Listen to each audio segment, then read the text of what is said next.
મુકેશ અંબાણી અનંત અંબાણીએ નાગેશ્વર જ્યોતિર્લિંગના દર્શન કર્યા હતા।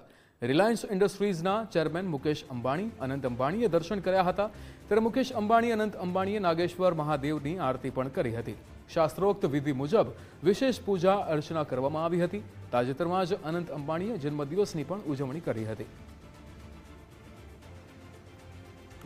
નાગેશ્વર મહાદેવ કે જેની આરતી ઉતારવામાં આવી હતી। મુકેશ અંબાણી અને અનંત અંબાણી દ્વારા નાગેશ્વર જ્યોતિર્લિંગના દર્શન કરવામાં આવ્યા હતા। આ દ્રશ્યો કે જ્યાં નાગેશ્વર જ્યોતિર્લિંગના દર્શન કરી રહ્યા છે અને સાથે જ પૂજા અર્ચના કરતા મુકેશ અંબાણી અને અનંત અંબાણી પણ જોવા મળી રહ્યા છે।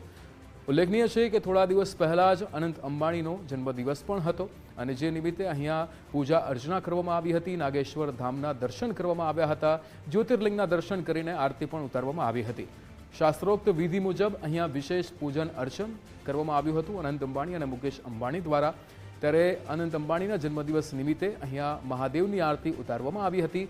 ખાસ અહીંયા દર્શન કરવા માટે અંબાણી ફેમિલી જે નાગેશ્વર જ્યોતિર્લિંગે પહોંચ્યું હતું। રિલાયન્સ ઇન્ડસ્ટ્રીઝના ચેરમેન મુકેશ અંબાણી અને અનંત અંબાણી કે જે નાગેશ્વર જ્યોતિર્લિંગના દર્શન કરવા માટે પહોંચ્યા હતા।